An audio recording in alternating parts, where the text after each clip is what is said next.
Comenzamos entonces hoy, 20 de mayo.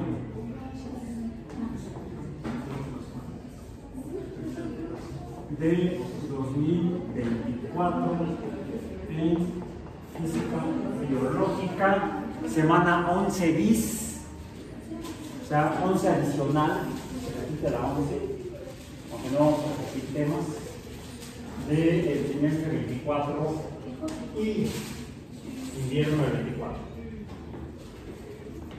Invierno con 30 grados Celsius. Aquí estamos ahorita, Ciudad de México, 25 grados Celsius. Soleado. Bien. Estamos entonces en la última parte del último tema del programa del curso de física biológica. Tema en el cual, ¿qué hemos revisado? ¿De qué hemos hablado? Lo que vimos en las últimas semanas fue electricidad,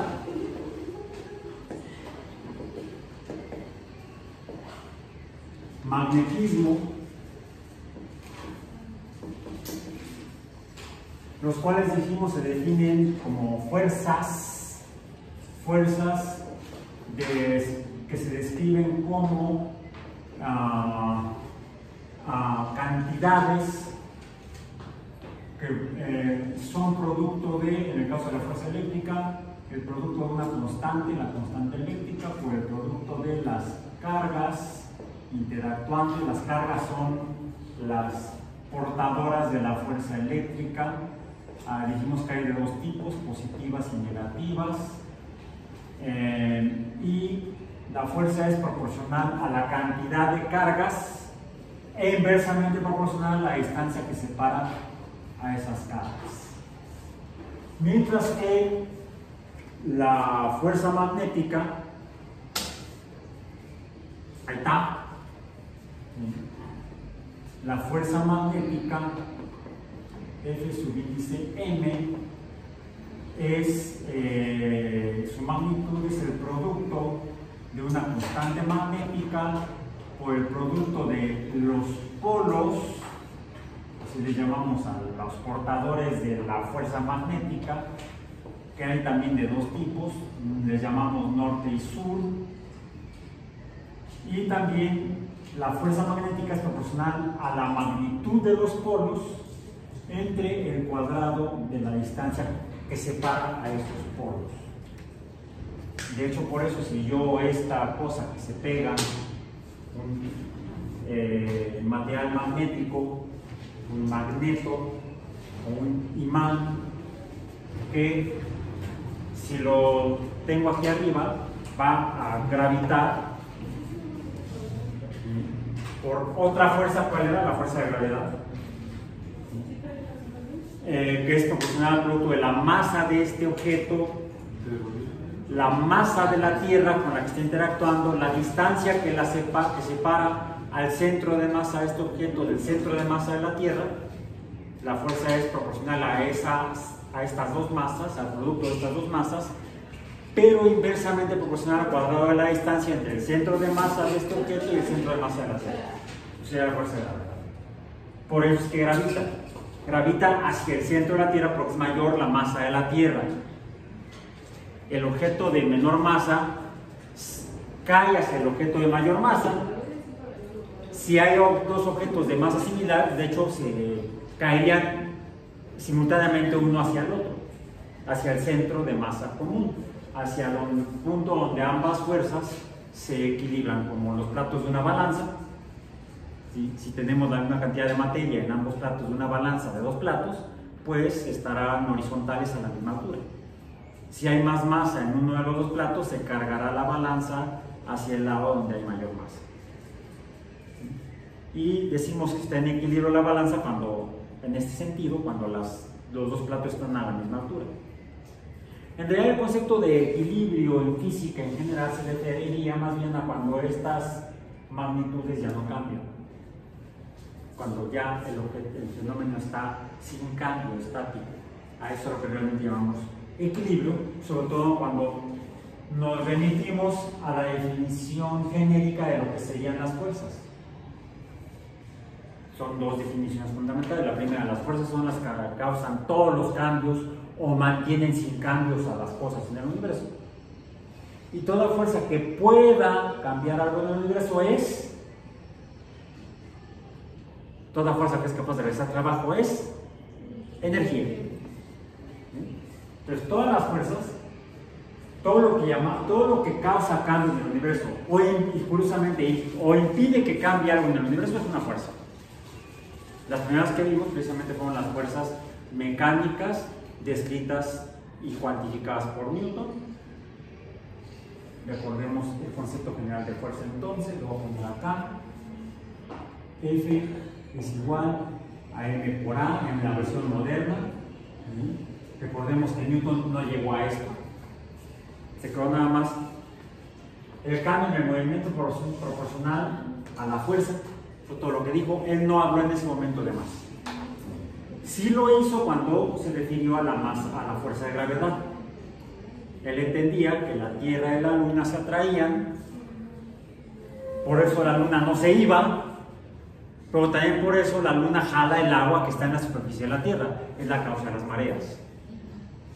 Principalmente junto con el Sol, que es más masivo que la Tierra, mucho más masivo que la Luna, pero por la distancia a la que proporcionalmente están la Tierra y la Luna, es por eso que entre la Luna y el Sol mueven el agua en la superficie de la Tierra. Son la causa del movimiento de las mareas. La interacción de la masa del Sol con la Tierra y la interacción de la masa de la Luna con la Tierra.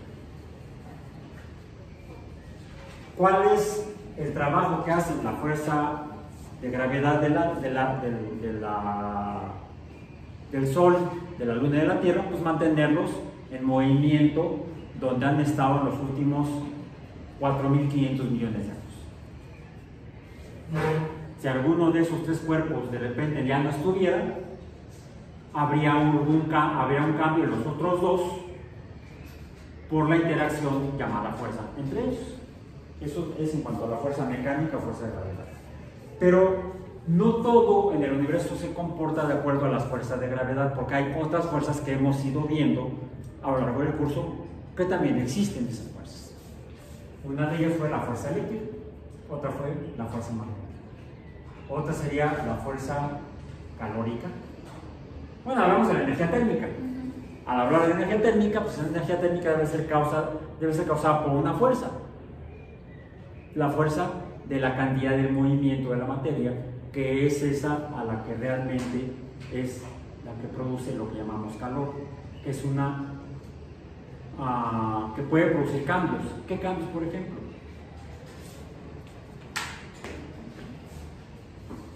El hecho de que yo provoque un muy rápido movimiento de una materia que está muy dispersa en forma de gas puede hacer que, ¿qué está haciendo? Está emitiendo luz. Y esto tiene que ver con el tema que sí es de hoy de nuestro curso. ¿Dónde está la luz? Bueno, estaba aquí. Pero ¿dónde está acá? ¿Dónde descubrimos que estaba? ¿Por qué esto también es una fuerza? ¿Por qué también es energía?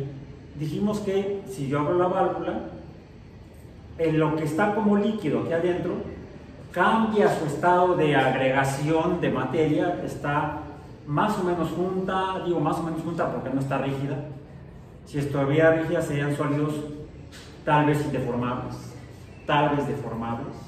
pero si están en mayor movimiento los componentes de la materia, se van a portar como líquidos, como fluidos.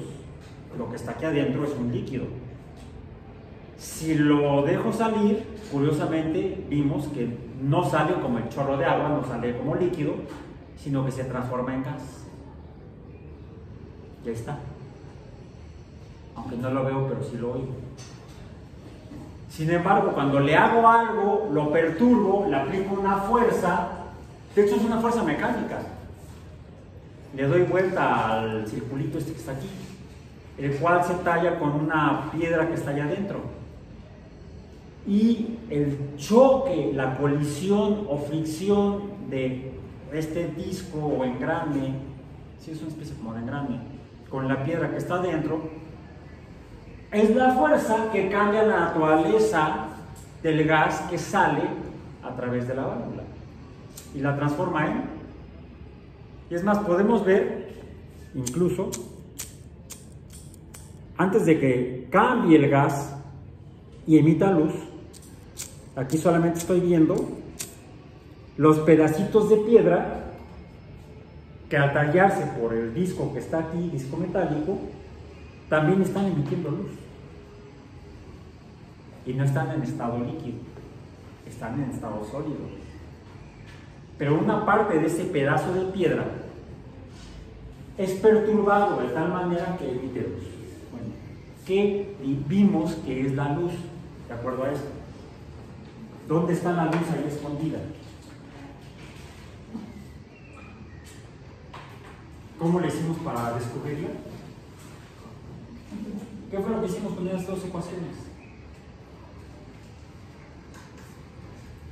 Nos remitimos a las constantes, a la relación entre estas dos constantes, dado que mencionamos el experimento de Ørsted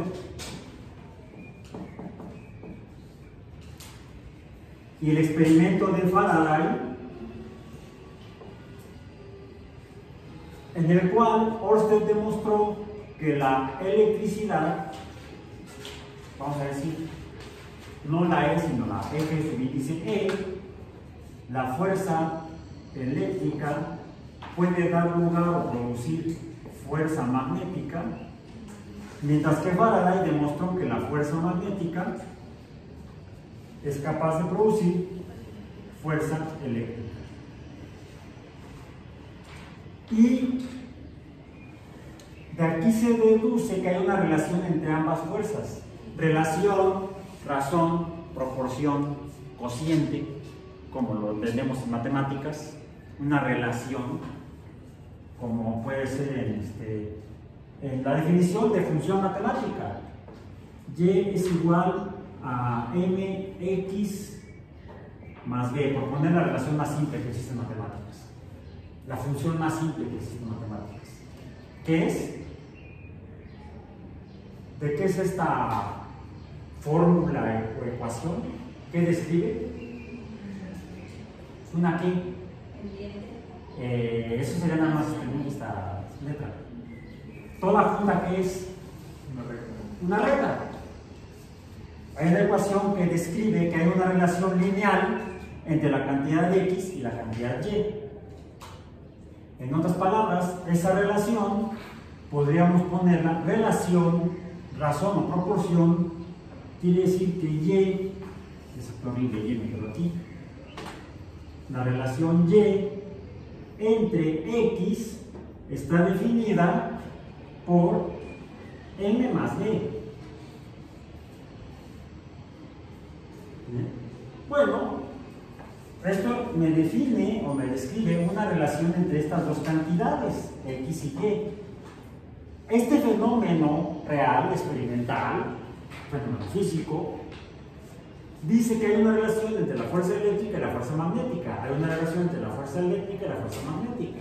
De ahí que expresamos la relación como la constante eléctrica entre la constante magnética, pero vimos que tenía que ser no la relación así directa, sino el cuadrado, la raíz cuadrada de la relación, que estos dos números divididos entre sí y obteniendo la raíz cuadrada de ambos números, salía este número, en números redondos, 3 por 10 a la 8 metros entre segundo. ¿Y eso qué es?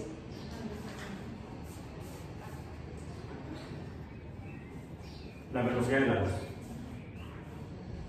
En otras palabras, aquí, en esta relación y a partir de estas experiencias, de las cuales reprodujimos la primera, vimos que la luz es electromagnetismo. ¿Qué es producida por qué entonces? ¿Qué es lo que produce la luz? Pues han de ser las cargas y los polos, o los polos de las cargas.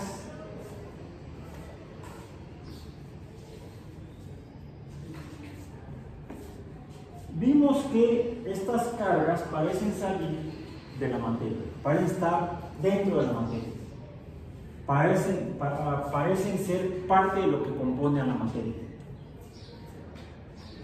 Y eso que parece que forma parte de la materia es lo que produce la luz. Efectivamente, este líquido que se transforma en gas, cuando lo perturbo, es capaz de producir luz.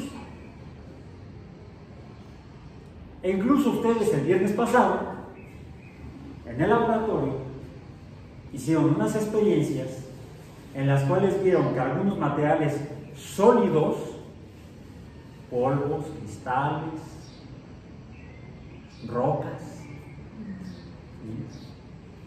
también son capaces de producir luz. Pero la luz que producen, también cuando algo se les hace, no todo es igual. E incluso hubo por ahí una sustancia, ¿cuál fue? No fue una, fueron dos. Bueno, sí, una sustancia. El cobre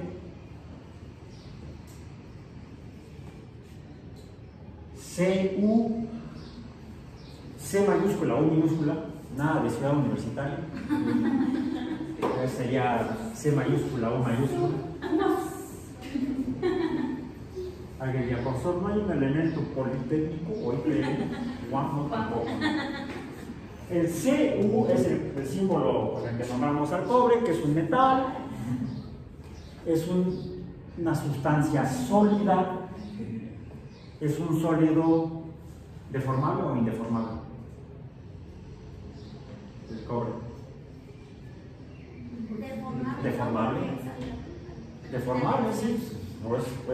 Se dice que es maleable, es dúctil, porque se pueden hacer alambritos, tiras, es un material dúctil. No toda la materia en su composición más simple, la cual dijimos que fue propuesta por John Dalton,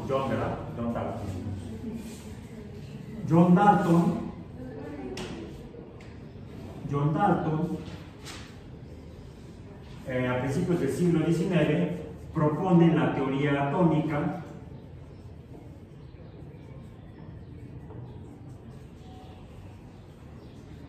en la que dice que toda la materia está conformada por partículas indivisibles, de ahí de átomo, tomé del griego, es cortar, el prefijo a es negación de, o sea, no se puede cortar, no se puede dividir. La materia cuando llega a su última, si la empezamos a dividir, ¿sí? Saquen una hoja de papel. Saquen una hoja de papel. La que sea, una cuaderno. Yo tampoco. Les puso la tableta para escribir y no haría yo esa experiencia de ahorita con la tableta. Porque les voy a decir, ¿ya sacaron la hoja? Doblenla a la mitad. ¿Ya la doblaron a la mitad? Ahora córtenla por la mitad.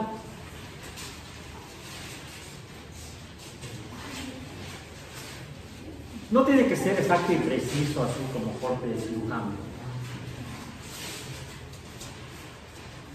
¿Ya? Ok. Tomen una de las dos mitades, doblenla a la mitad y vuelvan a cortar.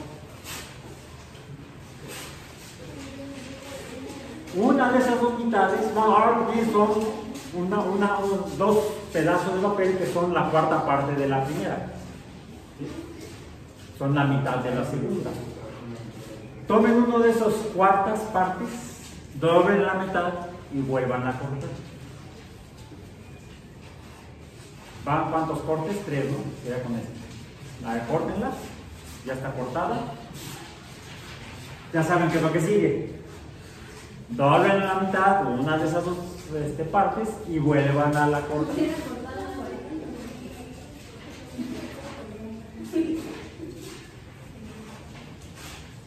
compañero muy inteligentemente sacó las tijeras, ¿no? Eso es venir preparado. Además son tijeras de uso escolar, son de punta, roma o redondeada.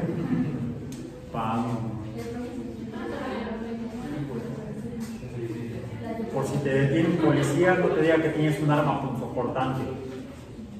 Cortante sí, punzante no. Punzantes que tienen puntas. Te pueden acusar de asesino porque traes un puñal en la mano. Por eso en la escuela se pide un galón redondeado. ¿Cuántos cortes llevan? A la mitad y vuelvan a cortar.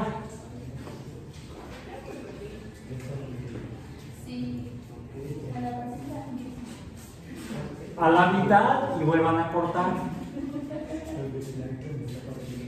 ¿Cuántos cortes llevan?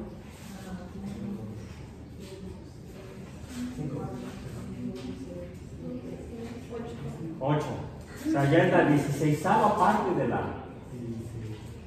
¿Sí? Sería, comenzamos con un entero. 1 entre 1. De ahí pasamos a un medio. De ahí pasamos a un cuarto. De ahí a un octavo. De ahí a un 16avo. 1, 2, 3, 4, 5. El siguiente sería un 32avo. El que sigue sería 1 entre 64. Luego 1 entre 128. Luego. ¿Puede ser infinito el número de cortes? De hecho, esta idea no es original de Dalton. No fue el primero en pensar así. El primero en imaginar esto, no sé si habrá hecho el ejercicio con sus alumnos, fue un académico griego. ¿Quién fue? ¿Ya recuerdan quién fue? Demócrito. Demócrito, que vivía en la isla de Abdera. ¿Es una isla? Sí, creo que es una isla en el Mediterráneo. Mar Egeo. ¿Cuántas llevas? ¿En cuál ya fue impráctico manualmente hacerlo? ¿Cuántas llevan?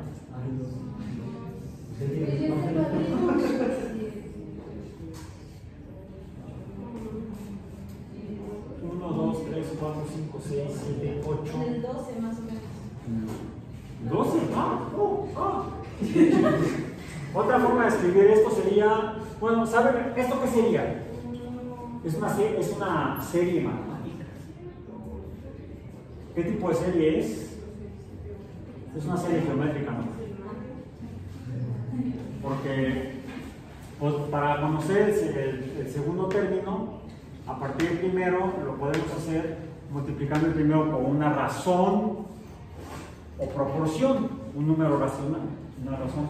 La razón es un medio, un entero por un medio me da un medio por un medio me da un cuarto por un medio me da un octavo y así sucesivamente. Aquí la razón es 2. Es una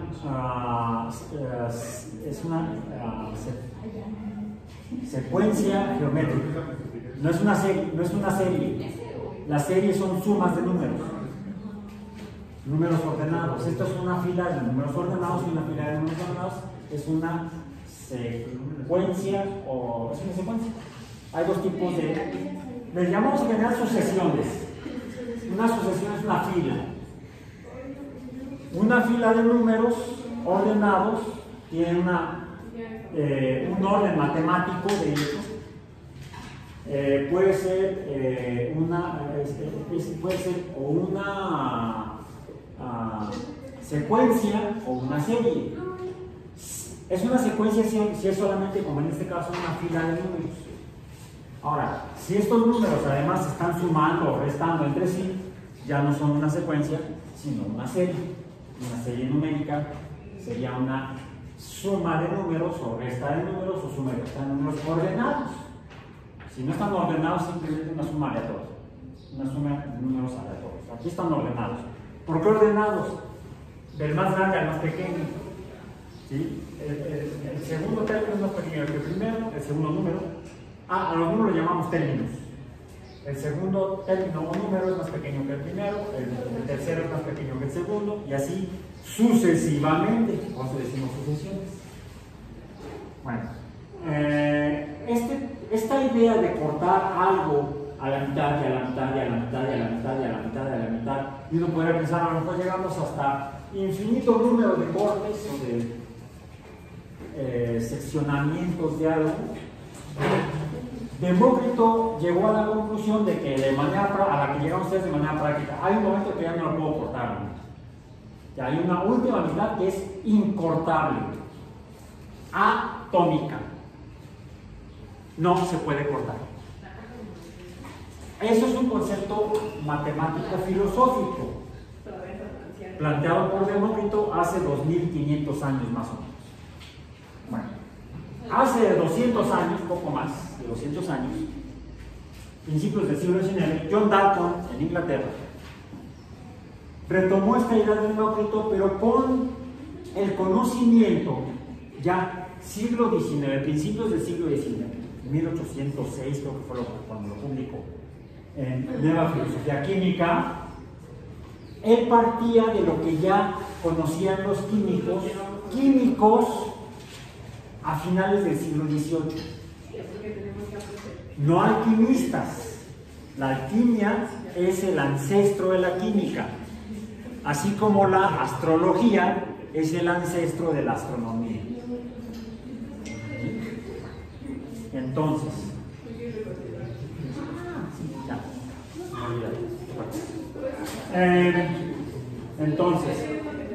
con base en las propiedades que los químicos y los físicos a finales del siglo XIX ya conocían, físicos como Lavoisier, ¿qué hizo Lavoisier? Antoine Lavoisier, francés, en el siglo XVIII, finales del siglo XVIII en Francia. De hecho, ese fue su problema.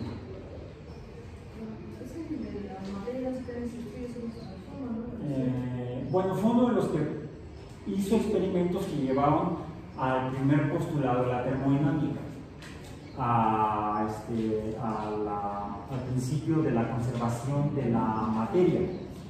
La materia no se destruye, sino que se transforma. Eso estudiando gases, fue lo que hizo Lavoisier. Desafortunadamente, interrumpieron su carrera científica durante la Revolución Francesa porque le cortaron la cabeza. Trabajaba para el gobierno, y el gobierno era una monarquía, y el pueblo se rebeló contra la monarquía. Sería nada más porque estaban molestos, porque vivían oprimidos, en una forma de vida miserable, explotados. ¿Dónde he visto eso? América Latina. Bueno, se da la Revolución Francesa y Lavoisier, que era un burócrata que en sus ratos libres se preocupó por tratar de entender cómo funcionaba la naturaleza. Él estudió el comportamiento de los gases, planteó algunas de las leyes que todavía hoy sabemos que son válidas porque describen bien cómo se comportan los gases, pues le cortaron la cabeza. Bueno. Pero los estudios que hizo Lavoisier, la investigación que hizo Lavoisier, que hizo Charles, que hizo Mariot, que hizo el mismo Dalton, ¿sí? Llevaron a Dalton a la conclusión de que la materia, vimos, puede encontrarse en diferentes estados de agregación sólida. Podemos disgregarla, separarla en partes, y quizá al llegar a un tamaño tan pequeño las partes pudieran empezar a moverse las partes y dejar de ser sólidas y pasar a líquidas. Quizás separarse tanto y moverse de manera tan independiente cada pedacito de cada otro pedacito que se transformarían en gases.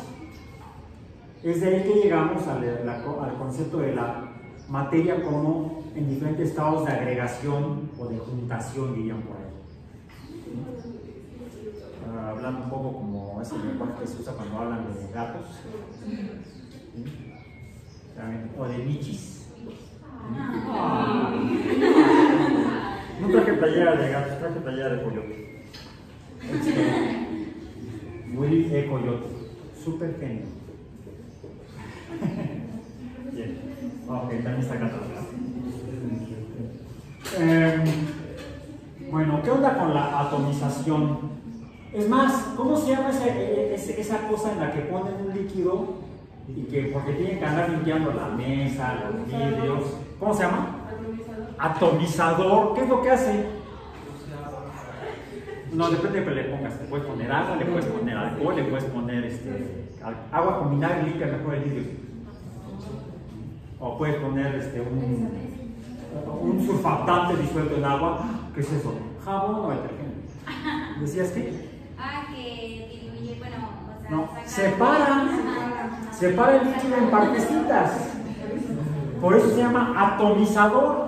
No quiere decir que van a obtener átomos de ahí, no, habría que hacerlo más chiquito.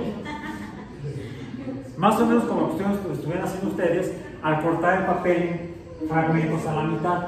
Demócrito dice, ya no dice nada porque se murió. Bueno, ese se murió, no lo murieron como al alguacil. Al alguacil lo murieron. Hicieron la práctica, le cortaron a la mitad y a la mitad no. Fue un chiste muy feo, no fue un chiste, un comentario desafortunado del padre. Eso es feo. Bueno, Demócrito afirmaba que había un último fragmento de materia que no se podía cortar. Sería el átomo. Es el concepto atómico de Demócrito, que es más bien filosófico. El concepto de Dalton es científico, es experimental, con base en las propiedades que él observó, él y otros físicos y químicos de finales del siglo XIX observaron la materia. Se podía cortar o separar hasta obtener gases. Y esas partículas que probablemente sean gases no se podrían cortar más. Es más, sabían que desde la antigüedad había sustancias o materias que podían encontrarse en una última forma ya no transformable. Y eso sería la forma elemental de la materia. Por ejemplo, el cobre como metal, ese anaranjado rojizo, es el cobre en su estado elemental. Porque ese cobre solamente tiene cobre, no tiene más. Otra cosa que conocían los alquimistas y luego los químicos es que la materia se puede juntar y transformarse y formar materia con nuevas formas de apariencia. Por ejemplo, ustedes tuvieron cobre en sus manos la clase pasada, en el laboratorio. Bueno, en las manos no, en la espátula. En la espátula, en las manos no, porque se pueden lastimar. Que fue lo que me pasó en mis manos. Trabajé con solventes orgánicos cuando hice servicio social. Y a veces me caía en las manos. O sea, yo lo pasaba del frasco al tubito donde le iba a usar y de ahí para hacer unos experimentos y de repente se aplicaban y me caían en las manos. Y en aquel tiempo no había guantes que me protegieran contra esos solventes. Sí había guantes de látex desde el siglo XIX, se usan los guantes de látex, pero el látex se deshace con los solventes que yo trabajaba. Se disuelve el látex en esos solventes. No era etanol nada más. Eran sustancias como otros alcoholes, no etanol, eran por ejemplo octanol o heptanol o hexanol, que ya es líquido, el pentanol sigue siendo líquido. Los alcoholes son líquidos. Los alcoholes más grandes se hacen sólidos o se hacen más densos, se hacen como gelatinas. Es más, a veces, y algunos, su estado de agregación ya no es líquido, sino que es más tendiendo hacia sólidos, como una gelatina, incluso en algunos alcoholes que no son tan grandes, como el butanol. El butanol puede uno encontrarlo en forma líquida o en forma semisólida. Es más, lo venden y lo estaban vendiendo cuando la pandemia. Alcohol en gel. Ese alcohol en gel no es etanol, sino que es una forma de butanol. Le llamamos isómeros. hay diferentes sustancias que se pueden encontrar en diferentes formas físicas, pero químicamente son casi las mismas. Les llamamos isótopos. Bueno, entonces, ¿de qué depende que la materia se encuentre en forma sólida o líquida? Cuando son puras, va a depender de la temperatura y de la presión. Lo vimos en la termodinámica. Pero los alquimistas se dieron cuenta ya que las materias puras se podían juntar, mezclar, y ocasionalmente al mezclarse se transformaban unas a otras. Una sustancia pura junto a otra sustancia pura, de algo le sucede que se transforman mutuamente y forman una nueva forma de sustancia. Les digo, ustedes usaron cobre el viernes pasado. El cobre era anaranjado rojizo, era metálico, era sólido. No, ¿cómo era? Su estado de agregación, ¿cómo era? Lo anotaron, decían que anotaron todo. Era un sólido, pero no era un sólido como un alambre o como una lámina, como un polvo, y algunos eran como más cristalinos, ¿no? Es más, usaron dos formas de cobre. Usaron, dijimos, cloruro cuproso y cloruro cúprico. ¿Qué diferencia entre cada uno de ellos? El cúprico, bueno, la etiqueta de uno decía cúprico, el otro decía de cobre. El de cobre era el cuproso. El nombre químico correcto es cuproso. Claro, me acuerdo, eso sí me acuerdo de cuando en mis clases de química de la secundaria. Los estados de oxidación de la materia se definen por nombre. Los más oxidados llevan el sufijo ico. Los menos oxidados llevan el sufijo oso, que oso.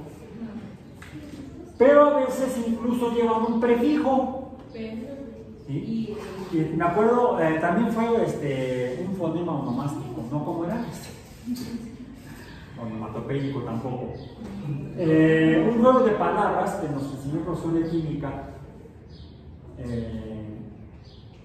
que era cuando está el más oxidado, el más reducido, no es el compuesto que tiene venenoso, sino que tiene el prefijo hipo y el sufijo oso.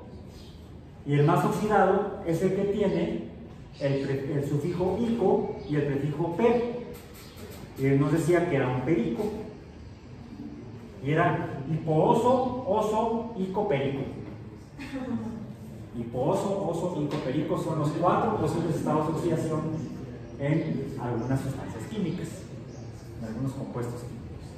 Les llamamos compuestos porque están formados por dos átomos, o dos elementos, por dos elementos atómicos. Cantidades variantes de dos elementos químicos diferentes en este caso. Pueden ser más de dos. Están como las boletas para las próximas elecciones. Con eso de las coaliciones es un lío.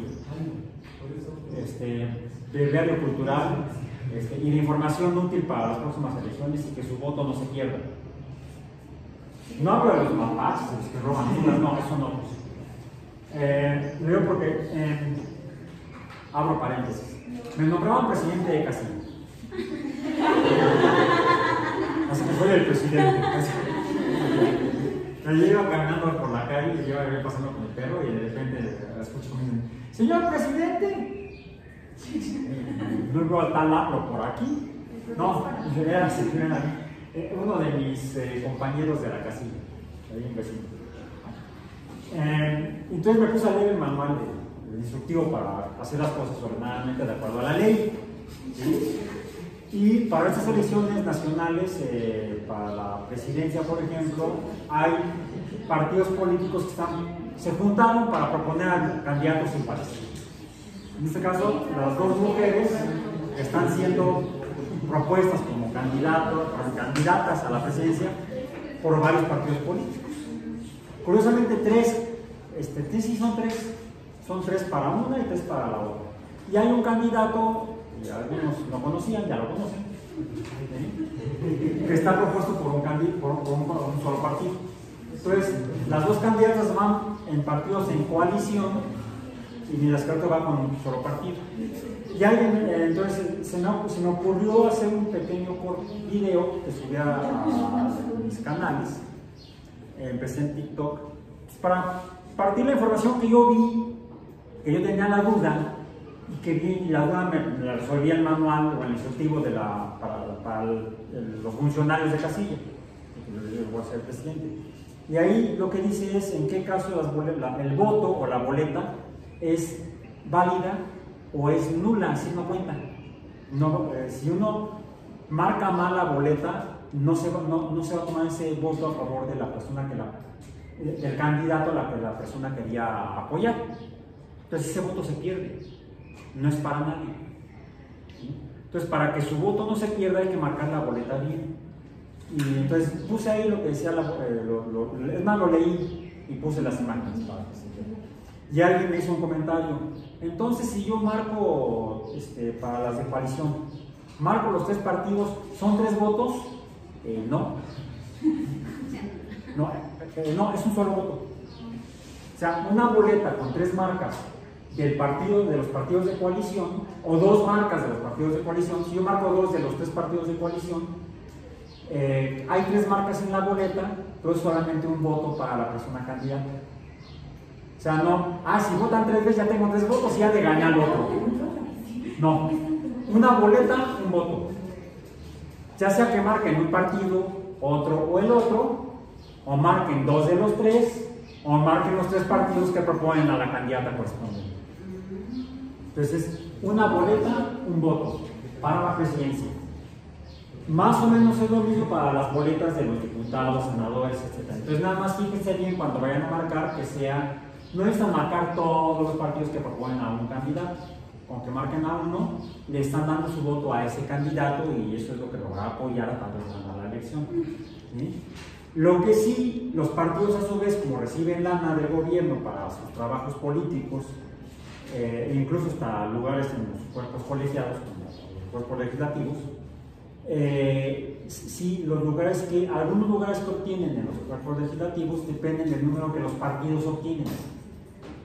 Entonces ahí sí, el voto se va a contar para el partido, no para la persona. Entonces van a votar por personas y por partidos, para que tengan cuidado cuando marquen su boleta. Cierro paréntesis. Bueno, regresando a esto y tomando el ejemplo de las boletas. Los elementos químicos atómicos se pueden juntar de a dos o más para formar una sustancia, un material en el universo. Por ejemplo, de estas dos sustancias que ustedes usaron, la más simple fue el cloruro cuproso o cloruro de cobre. ¿Por qué? Porque en el cloruro cuproso hay una partícula de cada elemento químico, de cloro y de cobre. ¿Cómo lo representamos? CuCl. Por cierto, en español, este es el nombre del compuesto químico en español. Cloruro cuproso. En español químico o en químico español. No, también mexicano. Yo soy químico mexicano. Sí tengo mi doctorado en química. Bueno, hice el doctorado en química. Hice la licenciatura en biología, luego hice la maestría en biología experimental y luego hice el doctorado en química. Luego también tomé un curso de decoración de interiores y arreglo bicicletas y paseo perros. Bueno, entonces,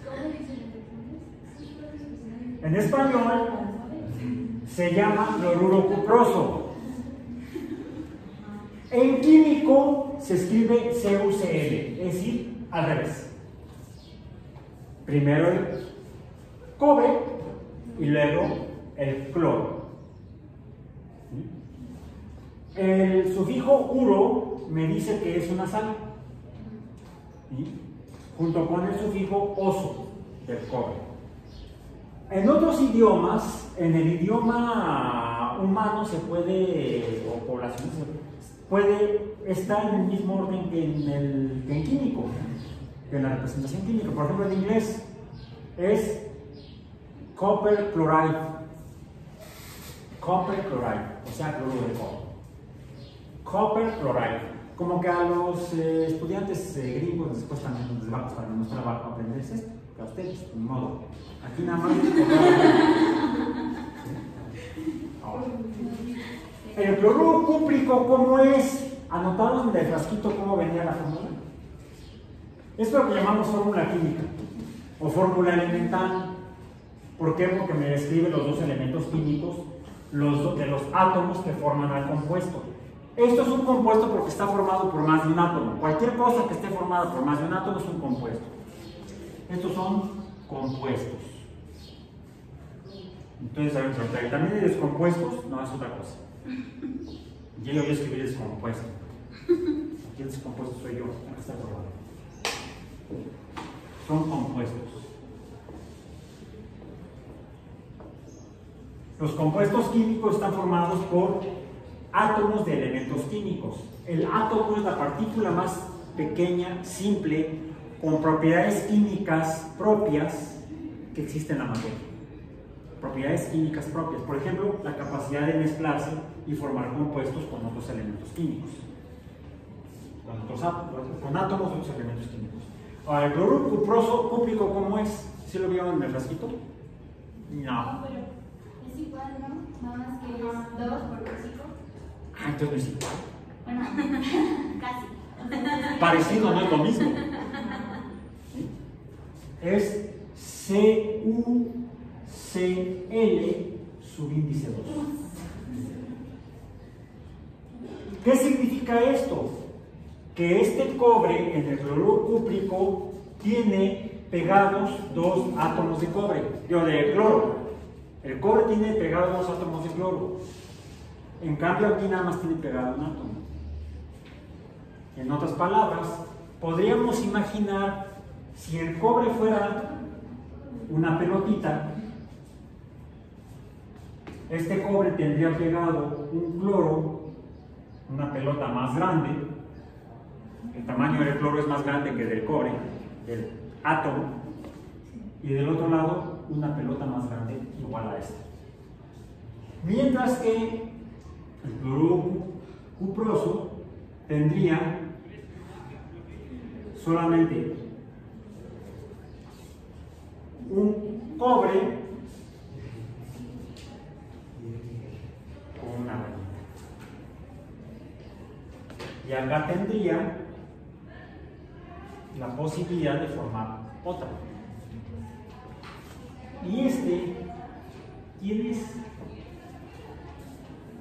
es más, aquí, ¿qué hay?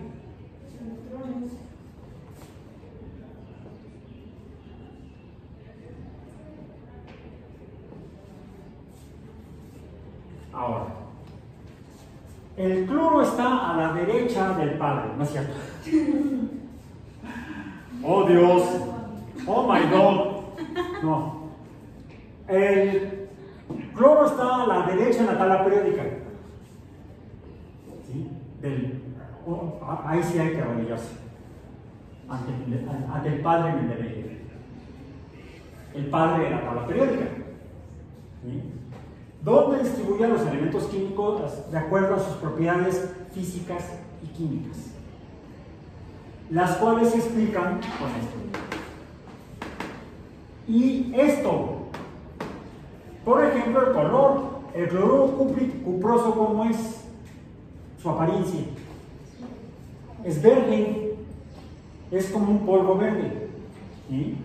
Mientras este es un polvo verde, mientras que el cúprico, ¿cómo es? Es cristalino, son cristales azules. Es decir, el hecho de que tenga dos átomos de cloro en lugar de uno hace que cambie su apariencia física. ¿Qué le estaría pasando? Está Decimos que en la tabla periódica al lado derecho están los elementos más electronegativos, mientras que al lado izquierdo están los menos electronegativos. La electronegatividad se define en química como la capacidad o afinidad para atraer electrones, para jalar electrones. En términos eléctricos, ¿qué significa? Que al jalar electrones, al estar recibiendo electrones serían positivos y entonces serían cátodos y estarían recibiendo las cargas negativas, visto desde un punto de vista eléctrico. ¿Qué sería el cobre? Sería el ánodo, es el que se está oxidando. La diferencia entre el cloruro cuproso y el cloruro cúprico es el estado de oxidación del cobre. ¿Cuál está más oxidado? El cúprico, el cuproso. De ahí lo del hiposo, hipoperico. Está más oxidado el perico. Bueno, no, el hipo nada más, porque no es perico, no es cloruro cúprico, es cúprico nada más. Ahora, cada elemento químico tiene una mayor posibilidad de oxidarse más o menos. ¿De qué dependerá? De cuántas de estas cosas tengan que se le pueda quitar. La diferencia entre los elementos químicos entonces es tal vez la cantidad de electrones que tienen sus átomos. Mientras más electrones tenga, pues debe ser más grandote el elemento químico. Mayor masa, diríamos en términos muy coloquiales, más pesado. Deberíamos decirle más masivo. Su masa atómica será mayor. Y fue otra propiedad que usó Mendeleev para organizar los elementos químicos en una tabla, en la cual además observó que había similitudes entre elementos químicos. Por ejemplo, tenemos que son metales, pero son medio raros porque cuando los pones en agua explotan. El sodio, el potasio, el rubidio, son metales. El sodio, pues el sodio yo lo conozco porque si lo pongo a la comida, el consomé de pollo. ¿Cómo? Ah, ¿le pones sodio? No, cloruro de sodio. O sea, es el sodio oxidado con cloro, es NaCl. Ahora, eso es en propiedades del color, pero también lo sometieron a fuerzas térmicas, energía térmica. ¿Y qué le pasó? ¿Qué sucedió cuando pusieron el polvo verde de cloruro cuproso en la flama del mechero de luz? Que emitió luz. Ahora, esto es color de luz reflejada, esto es luz reflejada. Luz reflejada por la materia. El cloruro cuproso refleja la luz verde, el cloruro cúprico refleja la luz azul. Pero también puede ser luz emitida. ¿Qué es lo que tenemos que hacer? Pues darle una patada, estimularlo, aplicarle una fuerza, la de la flama, para que entonces emita luz. ¿Y qué es lo que está sucediendo? Estos electrones, aquí tiene un elemento químico, podemos dibujarlo, un átomo, como si fuera una pelotita. ¿Y qué tiene alrededor? Pues debe tener electrones. Ahora, ¿cómo están los electrones acomodados alrededor de eso? La primera idea o modelo de cómo acomodar las cosas, porque en el siglo XIX, después del modelo de Dalton, se descubrieron los electrones a través de la luz, a través del hecho de que se emitía luz cuando se producían corrientes eléctricas entre ciertos materiales. Se hacía pasar una corriente eléctrica de un cátodo a de un ánodo a un cátodo a través de una sustancia que tenía, o un material que tenía fósforo, y el fósforo emitía una luz verde. Es decir, el electrón que pasaba por ahí hacía que el fósforo emitiera luz verde. Ese es el principio con el que luego en el siglo XX se inventó la televisión. Ok. Pero ¿cómo lo hacemos para poner? Aquí fuimos cortando la materia hasta lo más pequeño, más pequeño, más pequeño.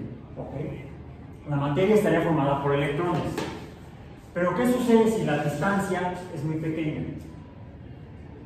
¿Qué sucede con la fuerza entre electrones? Aumenta. Se podrían juntar en un espacio tan pequeño como el de un átomo.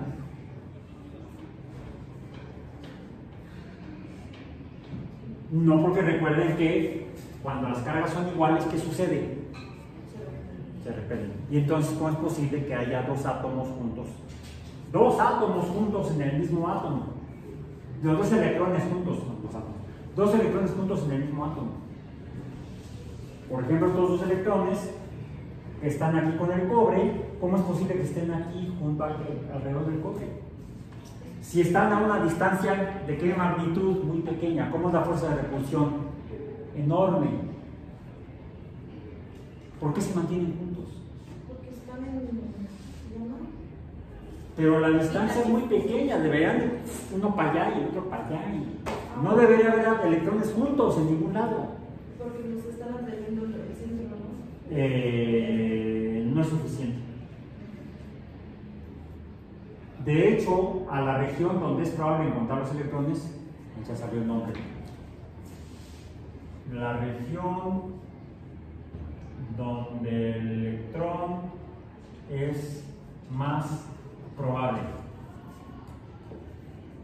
De ahí viene el concepto. La región donde es más probable encontrar el electrón. La región del espacio donde es más probable encontrar el electrón. Se llama orbital. Los orbitales es donde están los electrones. En un mismo orbital hay, pongamos dos electrones. ¿Por qué pueden estar juntos en una magnitud de espacio tan pequeño? Ørsted nos dio la respuesta. Si estas dos cosas o electrones estuvieran moviéndose alrededor de esta cosa, estarían en movimiento. Y si están en movimiento, ¿qué están produciendo? Una fuerza magnética. Entonces, a lo mejor se están empujando por la fuerza eléctrica,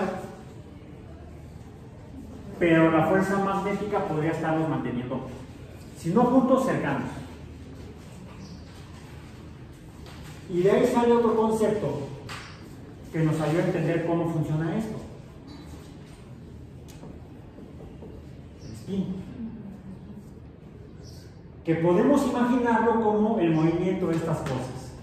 Ahora, nos decían Ørsted y Faraday que cuando y lo vimos, la regla de la mano derecha, cuando la corriente eléctrica va en un sentido, el campo magnético tiene un sentido perpendicular, y cuando la corriente va en sentido opuesto, el campo magnético tiene sentido opuesto, perpendicular.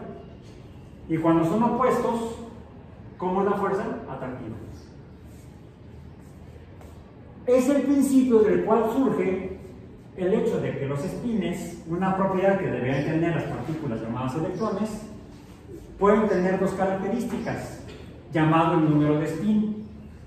Y el número de spin puede ser positivo o negativo.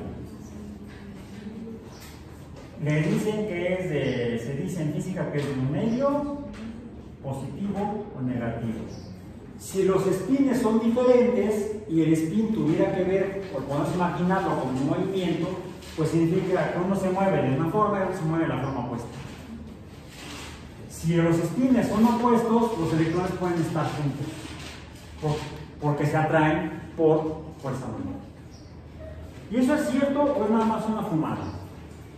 Bueno, primero, pasamos a rápidamente ver la última parte de hoy, que vamos a continuar el próximo miércoles y ya con eso cerramos. Bueno, vemos que, y les dije que tomaba muy pequeña cantidad de muestra y tomaba como kilos. ¿Por qué? Y ustedes se dan cuenta, si ponían poquita muestra, la cantidad de luz que emitían, del color que fuera, no, emitían luz de colores diferentes, ¿sí o no? Sí. ¿O eran iguales los dos colores de luz que emitían?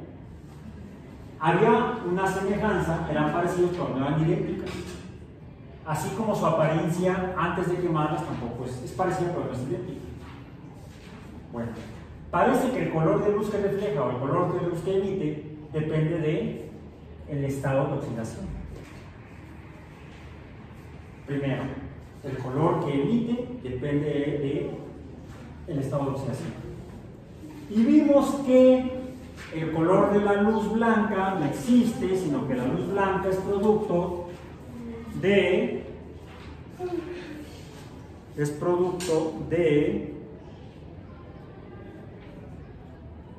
ahí está. ¿Sí ven los colores diferentes? Pues aquí lo vemos también así. Ahí está. O sea, la luz blanca no existe. Más bien ahí se ve, ¡ay, qué bonita estrellita en el centro! La luz blanca es producto de la combinación de al menos, dijimos nosotros, 6 colores de luces diferentes. Y la diferencia entre ellas era, dado que la luz es una onda electromagnética, la diferencia entre cada color de luz es qué tan larga o corta es la onda, la frecuencia con la que oscila, la frecuencia con la que se ondula, vamos a decir.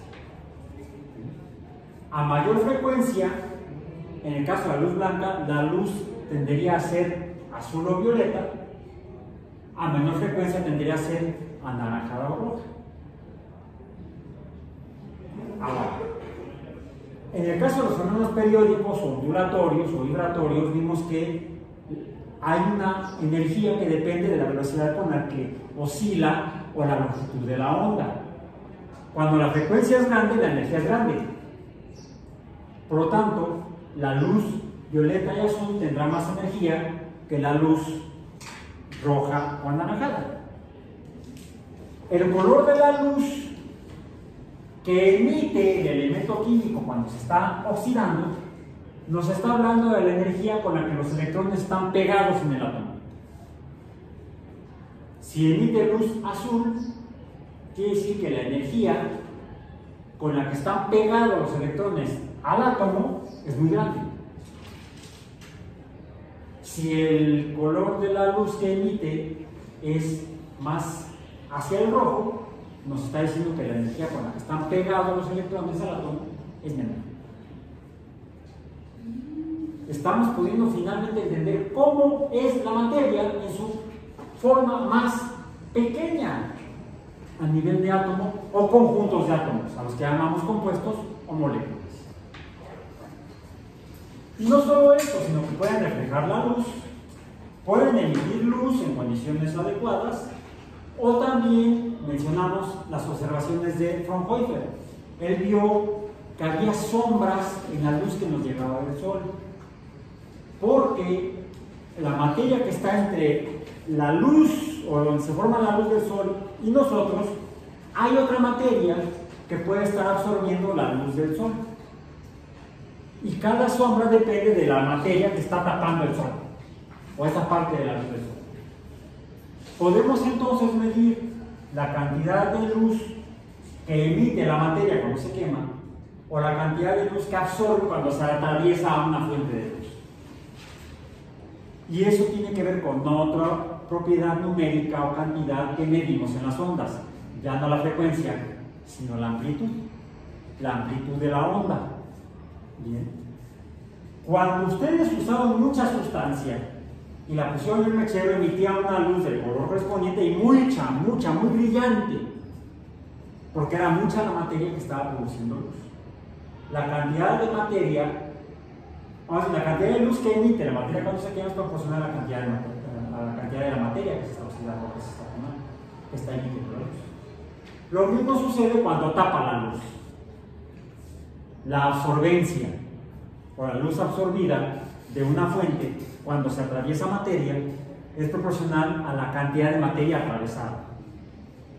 Y eso lo podemos usar para medir, por ejemplo, cuánta materia hay en algún lugar. Primero, podemos usar los dos parámetros, las dos cantidades. Podemos medir el tipo de luz que absorbe una muestra opaca. Le hacemos pasar una fuente de luz blanca, pero vamos seleccionando del rojo al amarillo, o al anaranjado, al amarillo, al verde, al azul, al violeta, o al revés, del violeta al... De hecho aquí está así, del violeta al rojo. Como un compuesto químico que se llama muréxido, es un ácido orgánico de color como morado. Lo disolví, lo puse en un aparato que tiene una fuente de luz y un prisma, y al girar el prisma cambio el color de luz que le está llegando a la muestra. Es decir, el espectro de la luz que le emito va cambiando, y lo que voy viendo es la cantidad de luz que absorbe. Mientras mayor sea la cantidad de luz que absorbe, más sube.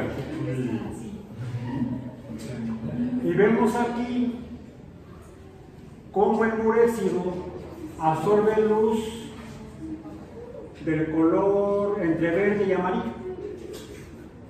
Acá es violeta, acá es rojo, casi no absorbe rojo y casi no absorbe violeta. En otras palabras, deja pasar el violeta o refleja el violeta, y refleja el rojo o deja pasar el rojo. De hecho, esa sustancia es un polvo como rojo morada, casi color vino.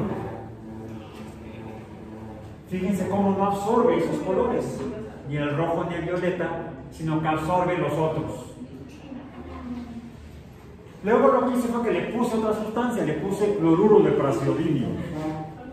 El praseodimio es un elemento que al mezclarse con el cloro se pone verde y me modifica el espectro de la sustancia. Esto es un espectro de absorción en luz violeta, en luz visible.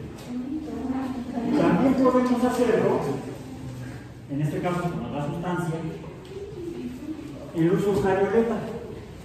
Es lo que sería un espectro de cómo una sustancia, también un ácido orgánico, absorbe luz violeta entre los 200 y 400 nanómetros de la longitud de la onda. ¿Sí? Esto es luz ultravioleta. Esto de hecho tendría que estar, si yo hiciera una gráfica completa, acá. Aquí viene el ultravioleta más lejano, a donde empieza el visible, y esto sería luz visible. Esos son del año de la nalgada, son muy viejitos, los hice, es más, tiene la fecha. 7 de julio de 1995. Son del siglo pasado. Sí, vamos, y aquí está indicado que es. Incluso fíjense, cuando tengo las dos sustancias juntas, aquí lo que estoy haciendo es lo que se llama un espectro de absorción diferencial. Cuando tengo dos sustancias, o la misma sustancia, cuando le pongo algo, puedo ver cómo absorbe la sustancia cuando tiene algo que le agrega. Eso es lo que se llaman espectros de absorción absolutos, y eso se llaman espectros de absorción relativos. Eso lo van a ver en su curso de química nano y métodos instrumentales. Por eso no voy a profundizar ahora. Esto es el uso de la luz visible para conocer la materia a través de cómo absorbe la luz la materia. También podemos hacerlo quemando la materia. Esto es lo que se llama espectroscopía, o el uso del espectro para conocer la materia. La espectroscopía es el uso de la luz, de toda la luz, visible o invisible a nuestros ojos, de toda la radiación electromagnética, de todo el electromagnetismo, para conocer cómo es la materia a nivel de compuestos o de los átomos que forman los compuestos. Puede ser lo que se llama un espectro molecular de absorción en el visible, un espectro molecular de absorción en el ultravioleta, y podemos usar incluso otras regiones del espectro electromagnético de luz invisible que no vemos, pero que usamos para hablar por teléfono y enviar mensajes. El espectro de microondas y ondas de radio, que están de hecho, respecto a este espectro que puse yo aquí, que aquí sería violeta visible, están, luego que sería, aquí sería violeta, rojo, después del rojo que sigue, infrarrojo, y luego microondas y ondas de radio. Están hacia acá. En otras palabras, es luz con frecuencias más pequeñas, longitudes de onda más grandes. Y esas las podemos usar, por ejemplo, para estudiar. Ya aquí tengo una que tiene cobre.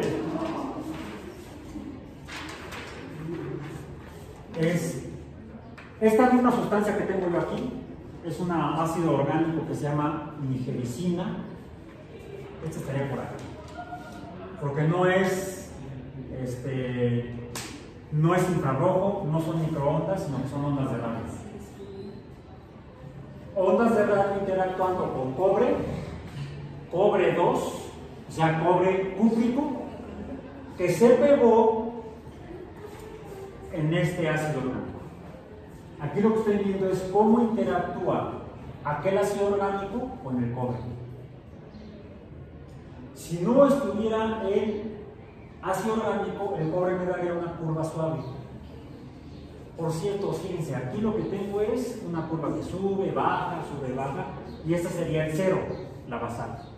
Sube, baja, la basal. Esto es un espectro diferencial, por eso se ve como si fuera una especie como de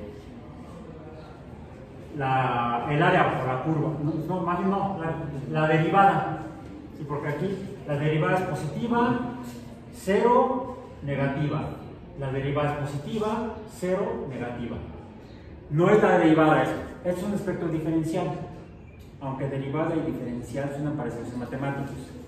Pero aquí el concepto físico es distinto. En cambio, esta gráfica sí es un espectro en su forma matemática de la derivada del espectro original. El espectro original debería verse como este o como estos, porque yo suena chistoso, ilumino a la muestra con ondas de radio. ¿Cómo se hace? Se pone en medio de dos imanes enormes, dos electroimanes. Prendes el aparato, pasa la corriente, genera un campo magnético, la muestra está en un tubito y entonces ves como, bueno, antes era con una pluma, ahora sería una pantalla de video. Pero antes era una pluma que se movía en el papel. Esto ya está cargado de la hoja original. La hoja original era como esta. Esto es original del aparato. Rollo de papel, ya no existe esto, ya ni en museos está. Era un rollo de papel que iba recorriéndose y la pluma iba subiendo, bajando. No sé si han visto algunas películas viejas. Esto lo calqué de otro aparato, también de otra gráfica parecida a esta. Esto ya lo calqué y lo puse. Este de hecho, este papel albanino está directamente calcado de la gráfica original. La gráfica original tendría que ser así también. ¿Sí? Sube y baja. La pendiente sube, llega a cero y luego baja. Absorbe luz de ondas de radio, llega al máximo y luego deja de absorber. Pero el aparato original lo que graficaba era la primera derivada de la curva de absorción. Por eso es que será así. Tengo aquí otro que les voy a mostrar, que este es con hierro. Con hierro se ve menor la perturbación del espectro del metal. Aquí es el espectro del metal, allá es el espectro de la molécula, del ácido orgánico. ¿Por qué? El ácido orgánico absorbe ultravioleta, el metal no. Aquí la molécula no absorbe ondas de radio y el metal sí. Entonces yo aquí estoy viendo el metal y acá estoy viendo la molécula. Y de esa manera hago el rompecabezas de cómo mi gran molécula orgánica se une a un metal que tiene carga positiva. Bueno, de hecho sería en este caso 2, porque es cúprico, cobre 2. Esa es la molécula, y aquí en esta molécula lo que hay son muchos oxígenos. Y estos oxígenos, el oxígeno es electronegativo, está del lado derecho de la tabla periódica. Por atracción electrostática, esta de acá se une una molécula a un metal o a un catión. Y esto es lo que yo estaba estudiando, cómo diferentes moléculas orgánicas se unen a metales y entonces son capaces de meterlos en las células o sacarlos de las células a través de la membrana. Uno no lo ve con los ojos ni con microscopio, es imposible. Uno tiene que usar las propiedades de la luz para poder hacer el modelo o imaginar cómo es que funciona el fenómeno real, que no puedes ver, sino que lo ves con ayuda instrumental que se basa en los principios de la física, del instrumento y de las propiedades físicas de la materia.